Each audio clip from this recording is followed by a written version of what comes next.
Once again, it's a pleasure to have you with us on Friday Briefing. Now, counting and tallying of votes is currently ongoing in Baringo South constituency, where a by-election to replace former MP, the late Grace Kipchoim, was held earlier today. Now, 3 candidates are vying for the parliamentary seat. Our reporter Elfas Lagat has been following the events the whole day and now joins us live from Baringo. Elfas, good evening. What is the latest from the ground? Well, good evening to you, Ashley, and a very warm welcome to our new colleagues. We are live from Marigat High School, where is the main tallying center, where the Baringo South by-election started as early as 6 a.m. this morning.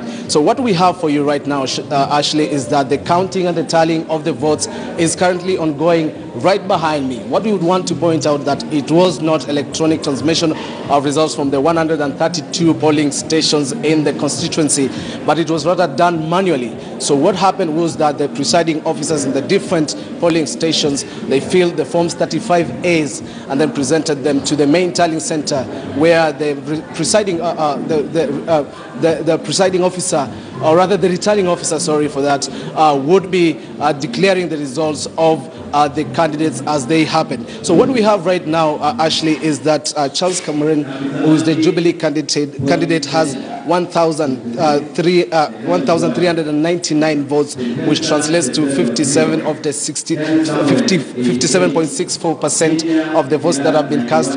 And then Dr. Cynthia Kipchilat, who is Mandeleo Chapchap candidate, has 1,012 votes. That translates to 41%. And Motoloi Paul, Chama Mashinani candidate, has 12 votes. That translates to 0.4 votes. So right behind me, Ashley, is the board where they are displaying the results at the moment. We are reporting at polling station number 16 at the moment.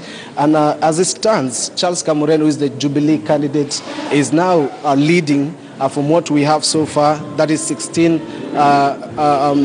reporting polling stations here. So at the moment, what we have is that the returning officer, Mr. Paul Cones, is now tallying the votes and announcing and declaring them as it happens. So as of now, those are the results that are happening. We are on standby here to let you know the results as when they happen. What I also want to point out, Ashley, is that 2 polling stations, Mwenge and Kibagenge, are delayed. So at the moment, that is what we have for you.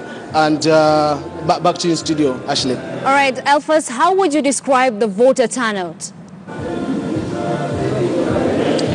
Well, Ashley, the voter turnout is an issue of concern that was raised by all the candidates, mostly Jubilee candidate Charles Cameron, as well as Dr. Cynthia Kipchilat, that in the morning hours, we didn't see a large number of people turning up to vote, as is usually characteristic of the general elections like last year, 8th of August. There were a large number of people turning up to vote. But in these by-elections, a low voter turnout was an issue of major concern for the candidates. So as the results are trickling in right now, the numbers are worrying for the candidates. Ashley. Right, many thanks, Elfas Lagat. They're reporting from Marigat High School in Baringo South constituency, where tallying of votes is currently ongoing for the by-elections.